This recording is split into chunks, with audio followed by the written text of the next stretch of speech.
Bienvenidos a Iglesia Houston. Hoy nuestro sermón va a ser un poco diferente. La semana pasada comenzamos y terminamos y hicimos todo el capítulo 2 de Hechos. Vamos a pausar por 2 o 3 semanas y vamos a retrasarnos y hablar un poco de lo que es el Espíritu Santo. Porque la última semana, miramos lo que sucedió con el pueblo de Dios que apenas iba comenzando. Una pregunta, antes de seguir adelante con la pregunta. Estamos en el libro de Hechos. El tema de hoy va a ser lo que hemos estudiado las primeras 3 semanas, pero la serie se llama La Iglesia No Adulterada. ¿Quién puede decir por qué he titulado esta serie, el libro de Hechos, La Iglesia No Adulterada? ¿Alguien? Bueno. Sí. Hay muchas versiones de diferentes iglesias hoy. Y no es decir que nosotros como iglesia, aquí en la iglesia de Houston, estamos haciendo todo 100% igual que estaban haciendo los primeros creyentes. Porque sí, nos hemos desviado como iglesia universal. Pero aquí vamos a ver los mandatos y las órdenes de Cristo que dejó para la iglesia primitiva para comenzar. Y nos hemos desviado como iglesia, hemos perdido por ahí durante 2000 años, hemos perdido lo que Cristo nos dejó como órdenes, como mandatos para la iglesia.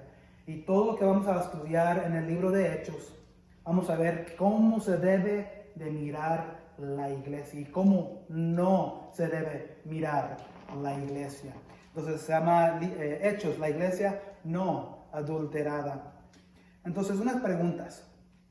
¿Cuántos de ustedes disfrutan de sus teléfonos celulares? Todos.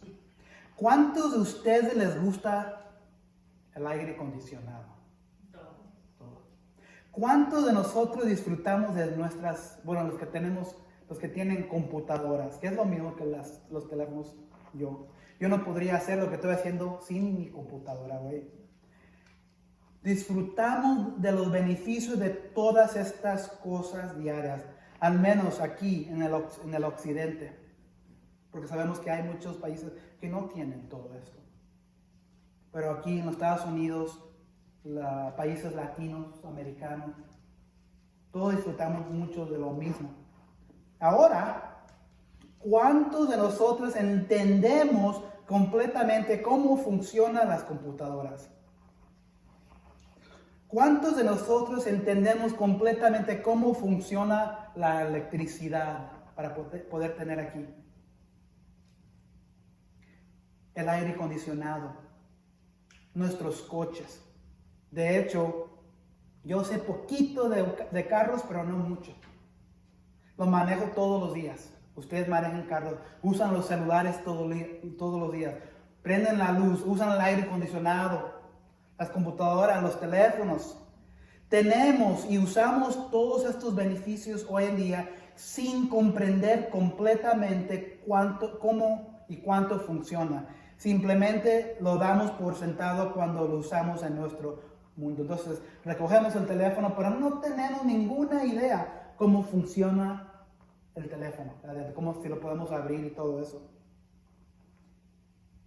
Tenemos algo similar como cristianos, como la iglesia, que es muy similar y más misterioso que cualquier otra cosa en este mundo. Sin embargo, trabaja en nuestras vidas para ayudarnos a comprender nuestras vidas, ayudarnos a comprender a Dios y ayudarnos a comprender nuestro propósito como hijos e hijas de Dios. Como cristianos, tenemos algo dentro de nosotros que no entendemos realmente, que no comprendemos completamente el alcance completo. Sin embargo, vive dentro de nosotros. Está entre nosotros todos los días. Este es el Espíritu Santo. He titulado el mensaje de hoy, ¿quién o qué es el Espíritu Santo? En sinceridad, podemos durar 50 años hablando de lo que es el Espíritu Santo o quién es el Espíritu Santo. En 30 minutos no vamos a poder atacarle de todos los aspectos, de todo lo que es el Espíritu Santo, porque el Espíritu Santo, les voy a dar una verdad pequeña ahorita de principio, es eterno, ha sido eterno. Y hay principios del Espíritu Santo que nunca vamos a entender, pero le vamos a dar un ojito, le vamos a dar un poco de estudio, a ver, a través de lo que dice la Biblia. Antes de seguir adelante, voy a poner un video.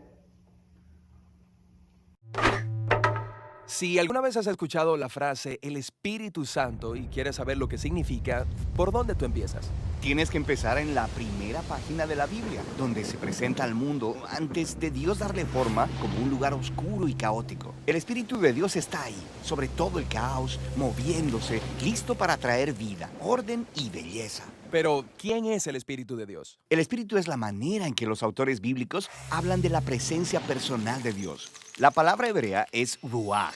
Ruach.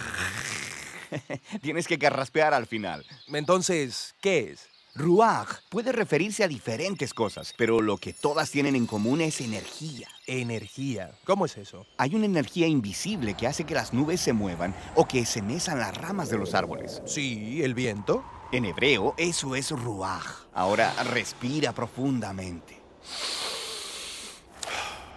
¿Sientes eso dentro de ti? Sí, el aire. Específicamente, la energía. La vitalidad en tu cuerpo que obtienes de respirar profundamente. Eso también es ruach. Esta es la misma palabra que se utiliza en la Biblia para describir la presencia personal de Dios. Así como el viento y el aliento son invisibles, el Espíritu de Dios es invisible. El viento es poderoso y el Espíritu de Dios es poderoso. Así como el aliento nos mantiene con vida, el Espíritu de Dios sustenta toda la vida. Sí, ruach. Mientras continuamos a través de la historia bíblica, vemos al ruach de Dios dando capacidades especiales a las personas para hacer tareas específicas. La primera persona en la Biblia a la que le sucede esto es a José. El Espíritu de Dios le da la capacidad de entender e interpretar sueños. Y luego le sucede a un hombre llamado Bezaleel, quien es un gran artista. El Espíritu de Dios le da sabiduría y habilidades. Se le da un genio creativo para hacer cosas hermosas en el tabernáculo. También vemos el ruach de Dios habilitar a un grupo de personas llamadas los profetas. Ellos son capaces de ver lo que está sucediendo en la historia desde el punto de vista de Dios. Exactamente. Este es el problema, como lo vieron los profetas. Aunque el ruach de Dios había creado un mundo realmente bueno, los humanos habían cedido al mal. Habían desatado el caos en él a través de su injusticia. Un nuevo tipo de desorden. Sí, y los profetas anunciaron que el Espíritu vendría, así como en Génesis 1. Pero ahora, para transformar el corazón del hombre, para capacitar a la gente, para amar a Dios y a los demás. ¿Cómo sucederá esta nueva obra del Espíritu de Dios? Pasan los siglos y se nos presenta a Jesús. Al principio de su misión, hay una hermosa escena en la que Jesús está siendo bautizado en las aguas del río Jordán. El cielo se abre y el Espíritu de Dios baja y se posa sobre él como un ave. La historia está diciendo que el Espíritu de Dios está capacitando a Jesús para empezar la nueva creación. Vemos que esto sucede cuando Él sana a las personas o les perdona sus pecados. Él está creando vida donde antes había muerte. Los líderes religiosos de Israel se opusieron a Jesús y eventualmente lo mandan a matar. Pero incluso ahí, el Espíritu de Dios está obrando. Los primeros discípulos de Jesús, quienes lo vieron resucitado de los muertos, dijeron que fue el Espíritu energizante de Dios que levantó a Jesús de los muertos. Este es el principio de la nueva creación. Sí, y esta todavía continúa. Cuando Jesús se apareció a sus seguidores más cercanos, sopló sobre ellos y les dijo, reciban el Espíritu Santo. Poco después de eso, el Espíritu Santo vino poderosamente sobre todos sus discípulos. Para que ellos puedan ser parte de esta nueva creación y compartan las buenas nuevas y aprendan cómo vivir bajo la energía e influencia del Espíritu de Dios. Hoy, el Espíritu sigue moviéndose en lugares oscuros. Sí, guiando a las personas hacia Jesús, transformándolas y capacitándolas para amar a Dios y al prójimo. La esperanza cristiana es que el Espíritu va a terminar este trabajo. La historia de la Biblia termina con la visión de una nueva humanidad viviendo en un mundo nuevo, permeado por el amor de Dios y por su Espíritu dador de vida.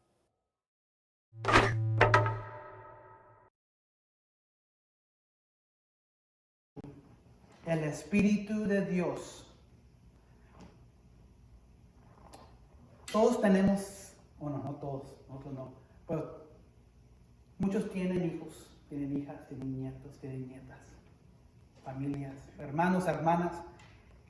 En una familia de 3, 4, 5, la mamá o el papá siempre tiene favoritos, ¿verdad? No van a decir la verdad, no van a decir la verdad, pero siempre hay uno que, ese es mi favorito, porque era el primero. Ese es mi menos favorito, porque, ay, qué travieso. Y muchas veces lo que pasa en el ejemplo de ese, nos olvidamos que Dios es 3 personas, Padre, Hijo y Espíritu Santo. ¿Y sabes lo que pasa muchas veces? Siempre nos recordamos lo que hizo el Padre. Sabemos lo que hizo el Hijo, porque acabamos de estudiar el libro de Juan y miramos que Cristo era todo Dios, todo hombre y que era todo vida. Pero lo que pasa muchas veces nos olvidamos de la importancia y de lo que es el Espíritu Santo. Y vamos a ver que el Espíritu de Dios, el Espíritu Santo, es todo Dios. Es igual que el Padre, es igual que el Hijo. Y sin el Espíritu Santo, el Dios de los que conocemos nosotros hoy no es Dios. Y no son 3, sí, son 3 diferentes personas, pero al mismo tiempo, ese es uno de los misterios que vamos a ver. Al mismo tiempo, esas 3 personas hacen un Dios. Eso va a ser difícil de entender, no vamos a estar aquí tratando de entender, pero nomás de aceptar la verdad, porque nomás hay solo un Dios. Entonces, lo que vamos a ver hoy, vamos a resumir un poco. Son las 5:23, en 15 minutos termino, esa es la esperanza. ¿Quién es el autor de Lucas? Ya dije el nombre. ¿Quién es el autor de Hechos? Lucas, que también escribió el libro, el Evangelio de Lucas. De hecho, acabamos de terminar y el libro de Juan, que era otro evangelio, pero Lucas escribió el Evangelio de Lucas. Y Hechos es en ciertas maneras es la segunda parte del Evangelio. Él continúa la historia de lo que Cristo estaba haciendo. Entonces, el autor es Lucas. ¿Cuándo ocurrió? 30 años después. ¿Dónde está pasando? Jerusalén. El contexto. ¿Se acuerdan? Después de la ascensión de Jesús, antes de la ascensión, Jesucristo dejó instrucciones. ¿Y cuáles eran las instrucciones? ¿Se acuerda alguien?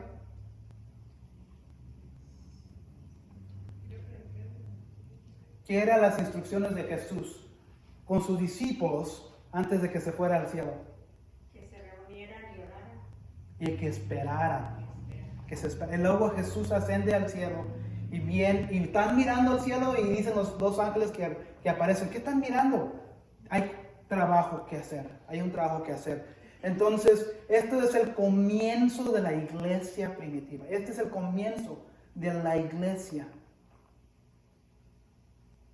Y luego saben que los discípulos, pronto viene la promesa del Espíritu Santo. Entonces hay formado como 120 creyentes, 120 discípulos que están esperando. ¿Se acuerdan que había muerto Judas porque él se había colgado y se le había salido todo del estómago porque fue colgado? Y dijo Pedro, subió y le dijo a los creyentes, tenía que Judas traicionar a Jesús. Tenía que suceder, porque la Biblia decía acá esto. Y tenía Jesús que morir, porque decía la Biblia acá que Jesús tenía que morir. Entonces ellos oran y después descubren que necesitaban otro discípulo, hacen suertes y escogen otro discípulo. Mientras están esperando en un cuarto, como les ordenó Jesús, que es lo que miramos la semana pasada.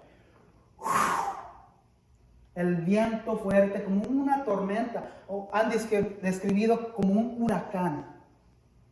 El año pasado tuvimos un tornado aquí. ¿Se acuerdan qué fuerte estaba el viento?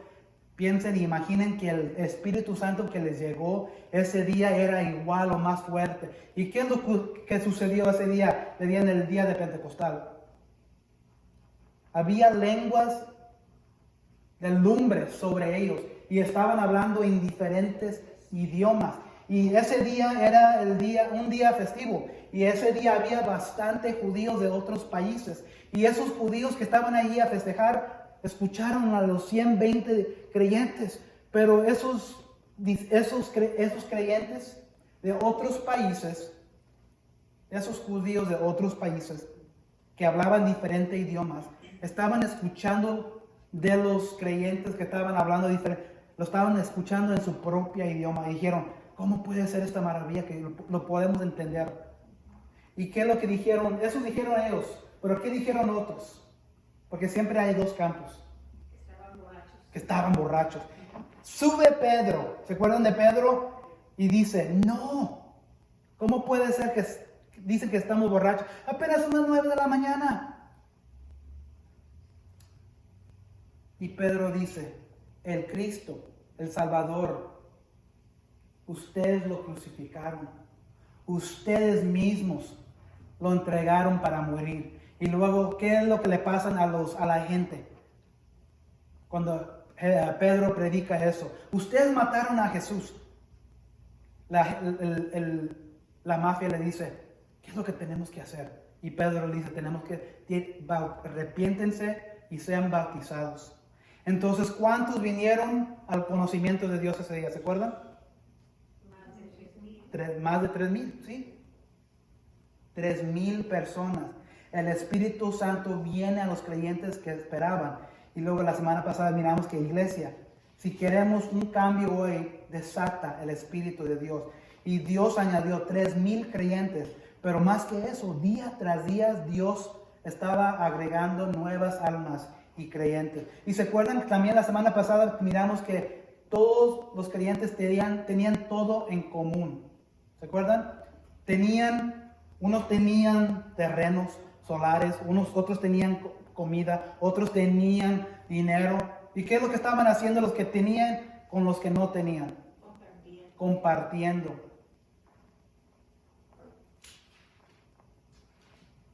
El último versículo dice, de casa en casa partían el pan y compartían la comida con alegría y generosidad, alabando a Dios y disfrutando de la estimación general del pueblo. Y cada día el Señor añadía al grupo los que iban siendo salvos. Ahí estamos. Entonces, han recibido el Espíritu Santo los creyentes como Dios les instruyó que esperaran para el Espíritu Santo. Ahora vamos a ver qué es el Espíritu Santo. Hablamos mucho del Espíritu Santo y que no recibe el digno como Dios, como el Espíritu Santo. El Espíritu Santo es una persona. Así como nosotros, tú y yo somos personas, el Espíritu Santo es una persona. Pero, ¿qué clase de persona es Él? ¿Es una persona finita o una persona infinita? ¿Es Dios? Esta pregunta se responde claramente en la Biblia. Hay en las escrituras del Antiguo y el Nuevo Testamento 4 líneas distintas y decisivas de prueba de la deidad del Espíritu Santo. Entonces, hoy vamos a ver el Espíritu Santo. Voy a brincar de pasaje a pasaje. Si quieren buscar, mientras yo brinco de versículo a versículo, está bien. Pero si quieren, pueden nomás escuchar también. ¿Cuáles son los atributos distintivamente divinos? Cada uno de los 4 atributos distintivamente divinos se le atribuye al Espíritu Santo. ¿Cuáles son los atributos distintivamente divinos? Es eterno, eternidad, omnipresencia, omnisciencia y omnipotencia. Todos estos se atribuyen al Espíritu Santo de la Biblia. ¿Qué es la eternidad? Como seres humanos, nosotros tenemos vida eterna en este mundo que vivimos. Ok, entonces la eternidad es para siempre, ¿verdad? ¿Qué es omnipresencia? ¿Qué significa tener? Puede estar donde quiera, sí. ¿Qué es omnisciencia?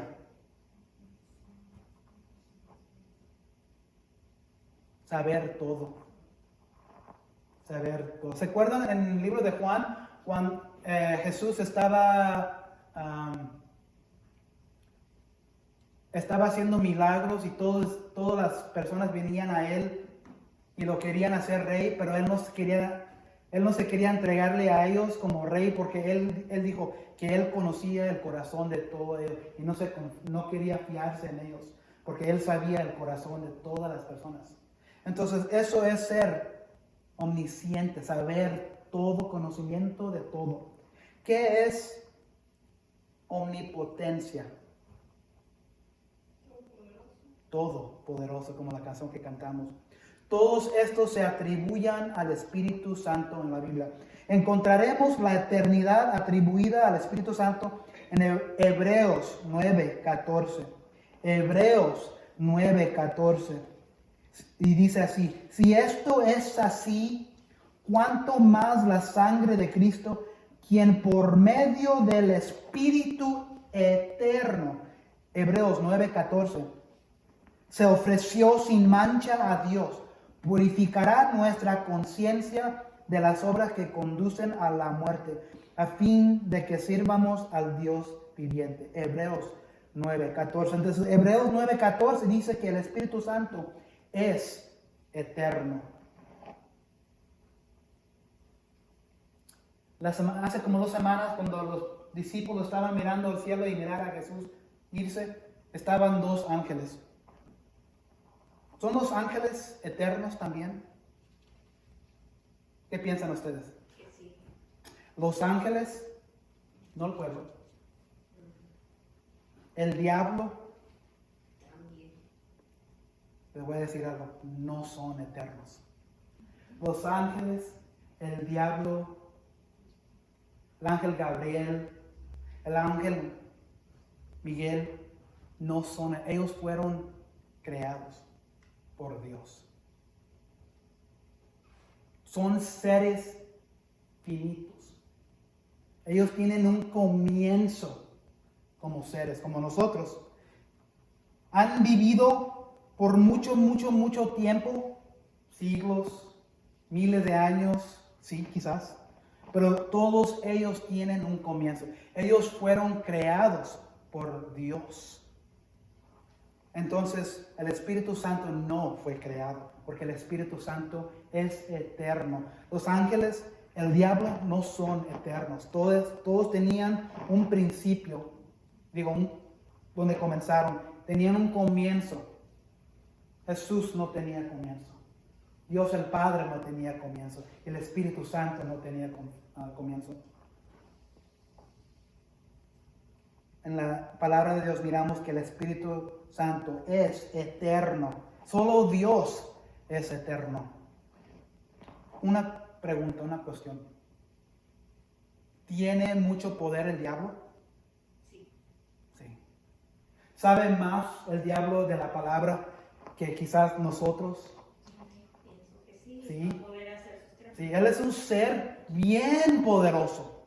¿Se acuerdan cuando Jesús estaba en el desierto? ¿Qué es lo que el diablo hizo contra Jesús? ¿Usó qué? Usó las escrituras contra Jesús. Pero Jesús mismo usó las escrituras para atrás contra él. Entonces, el diablo sabe las escrituras. No es decir, porque el diablo no es infinito, no es decir que el diablo no tuvo comienzo, que no tiene, él tiene mucho poder, bastante poder, pero no tuvo. Ese es un ser creado, como los ángeles.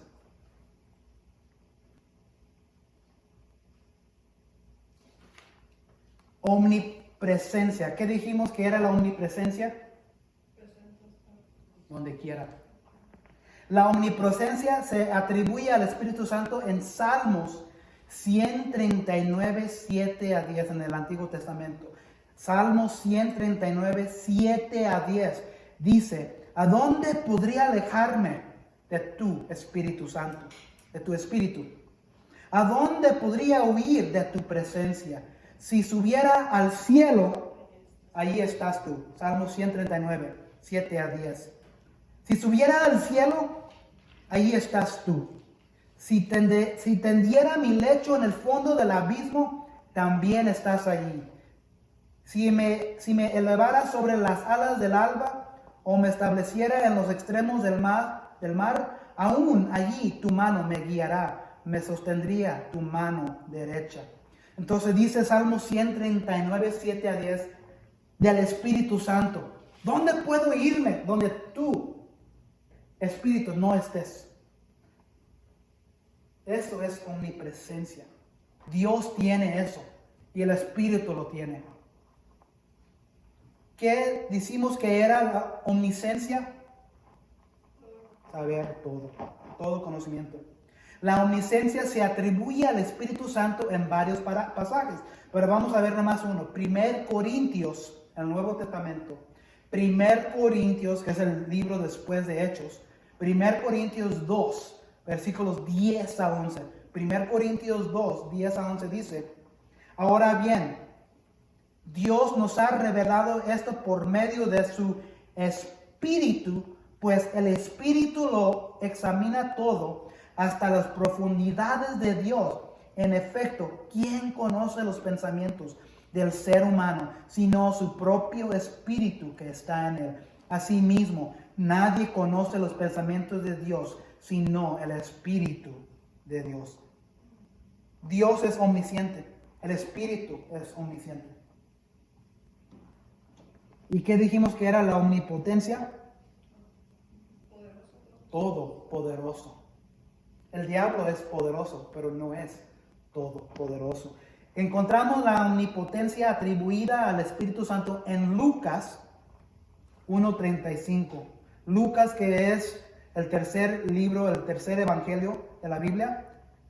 Lucas 1:35 dice de la omnipotencia: el Espíritu Santo vendrá sobre ti y el poder del Altísimo te cubrirá con su sombra. El poder del Altísimo. ¿Quién es el Altísimo? Dios. Así que el santo niño que va a nacer lo llamarán Hijo de Jesús. Aquí el ángel le está hablando a María. Le está diciendo que vas a tener un niño y el poder altísimo te cubrirá con su sombra. Entonces, el Espíritu Santo es omnipotente, así igual como Jesús, así igual como Padre Dios. Número 2, se atribuyen al Espíritu Santo 3 obras distintivamente divinas. Estas 3 obras son creación, es vida y profecía. La creación, estos son los atributos del Espíritu Santo que son distintivamente divinas. Creación, cuando pensamos en Dios y su obra, la primera obra en la que siempre pensamos es la creación.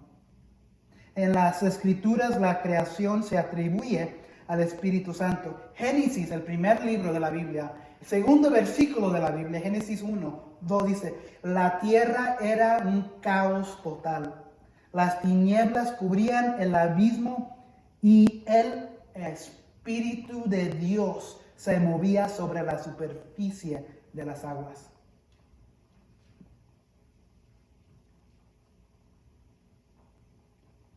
El Espíritu Santo estaba presente ahí con Dios el Padre y Dios el Hijo, el Verbo, porque se acuerdan que el Espíritu estaba sobre las profundidades de la tierra.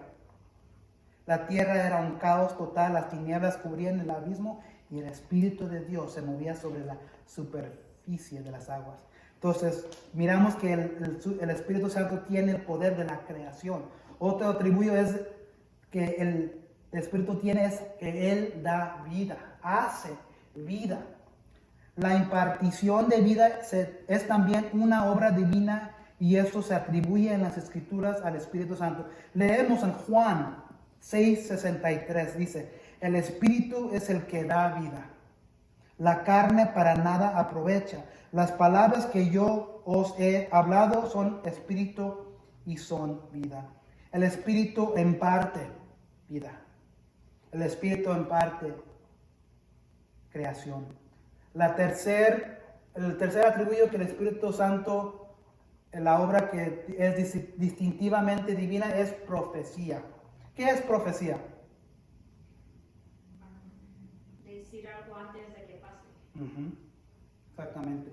Profecía, la autoría de las profecías divinas también se atribuye al Espíritu Santo. Leemos en 2 Pedro 1:21, porque la profecía no ha tenido su origen en la voluntad humana, sino que los profetas hablaron de parte de Dios, impulsados por el Espíritu Santo. Entonces, los profetas que existían en el Antiguo Testamento no podían profetizar sin recibir una impartación del Espíritu Santo. Tenían que ser impulsados por el Espíritu Santo, si no nomás eran seres humanos, si no nomás eran hombres sencillos. No podían hacer la tarea, la obra que Dios quería para ellos y para el pueblo judío sin el Espíritu Santo. Y ya recibiendo el Espíritu Santo, estos profetas podían dar profecía. De modo que vemos que las tres obras de creación claramente divinas, la impartación de vida y la profecía, se atribuyen al Espíritu Santo. El Espíritu de Dios es todo Dios. Otra cosa es que el nombre del Espíritu Santo está emparejado con el de Dios de una manera que sería imposible para una mente reflexiva y reverente emparejar el nombre de cualquier ser finito con el de la deidad. Es decir, que la Biblia dice que el Espíritu Santo está en el mismo nivel que el nombre de Dios. Y eso nomás es posible si el Espíritu Santo es Dios. Tenemos una ilustración de esto en 1 Corintios 12, 4 a 6. Dice, ahora bien, hay diversos dones, pero un mismo Espíritu. Hay diversas maneras de servir, pero un mismo Señor.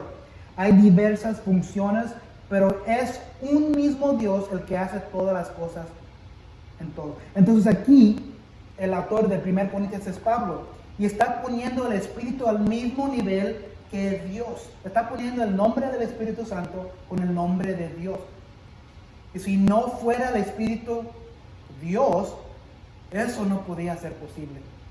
Es como decir Joel y Jesús. Eso es una herejía.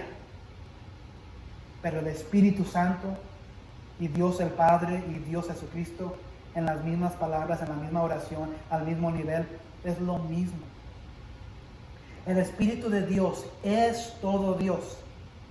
Y la última cosa que vamos a ver es que el Espíritu Santo se llama Dios. La prueba final y decisiva de la deidad del Espíritu Santo se encuentra en el hecho de que se le llama Dios en el Nuevo Testamento. Leemos en Hechos, vamos a leer después, en otra de esta semana, en Hechos 5, versículos 3 a 4.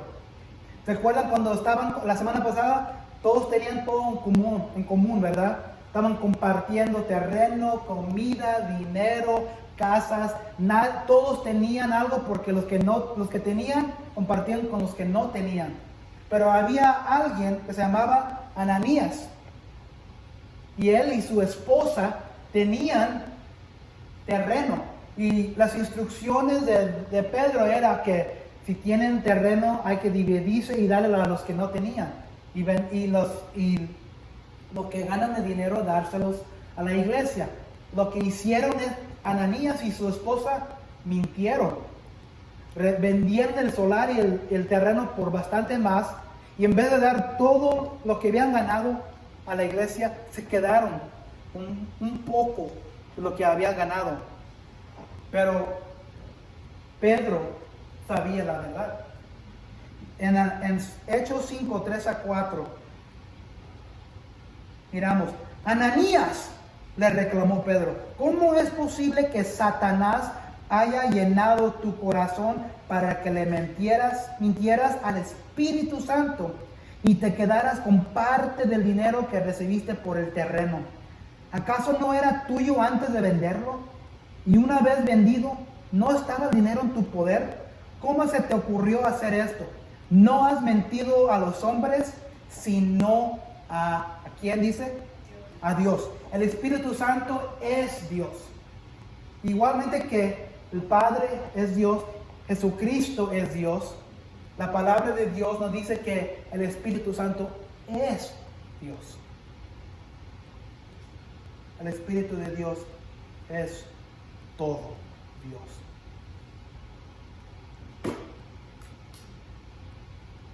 La semana que viene vamos a mirar más del Espíritu Santo. Pero hoy quería que comenzáramos, que supiéramos quién o qué es el Espíritu Santo. El Espíritu Santo es todo Dios.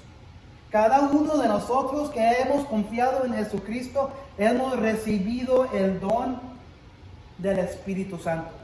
Como cantamos en la canción, el Espíritu Santo mora en nuestros corazones.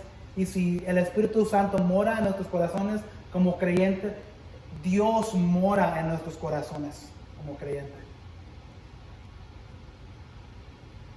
En el Antiguo Testamento ellos tenían el tabernáculo, tenían el templo, iban a adorar, iban a escuchar, porque ahí era donde moraba Dios.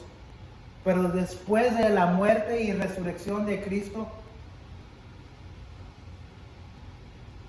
Dios canceló todo eso y Dios ahora ya no mora en un templo, ya no mora en un edificio, porque este edificio son puras paredes, cemento, bloque, madera.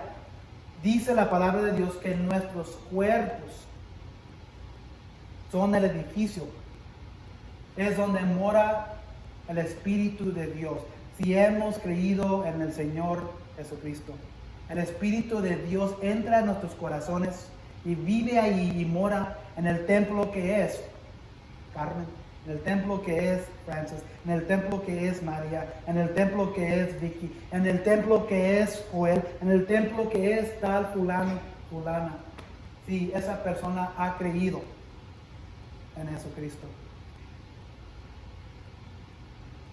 Cuando bautizan a alguien, ¿qué es lo que se dice antes de bajar esa persona al agua? Lo bautizamos en el nombre de ¿quién? El Padre, el Hijo y ¿quién? El Espíritu Santo. Es Dios, el Espíritu Santo.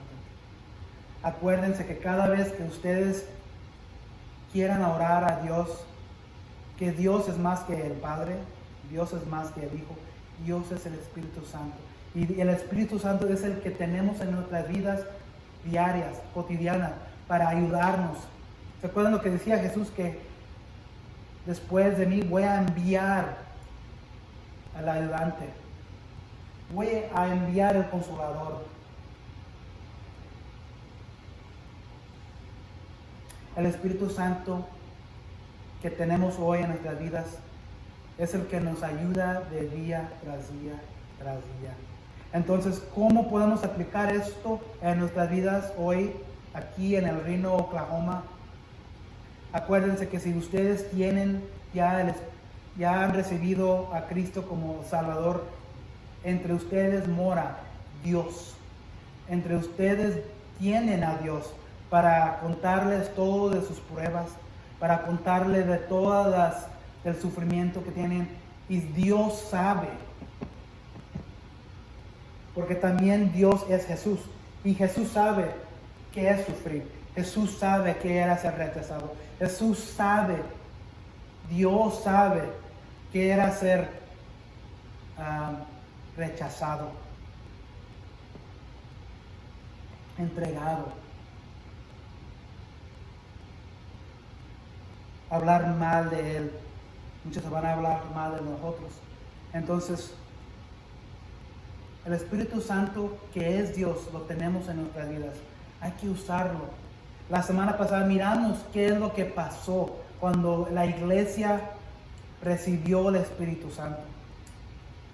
Si no tenemos el Espíritu Santo, no tenemos a Dios. Es sencillo.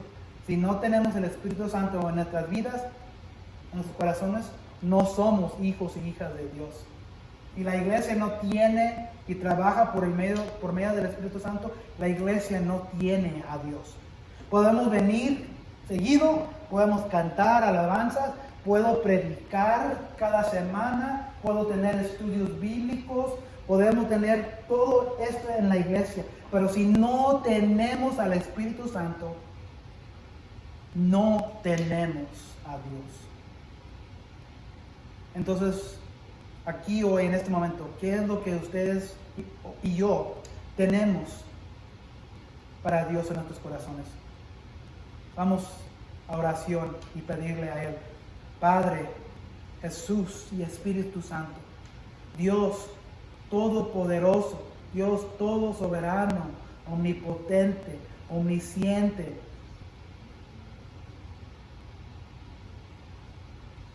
Espíritu, escucha nuestra voz. Tú que moras en nuestros corazones, tú que sabes nuestros corazones, tú que sabes nuestros pensamientos, tú que le diste el poder a Jesús para vivir una vida que era necesaria para vivir y para morir. Tú que estabas allí y que estaba presente en la creación del mundo. Tú que hablaste a los profetas. Tú que llegaste a los creyentes de la iglesia primitiva.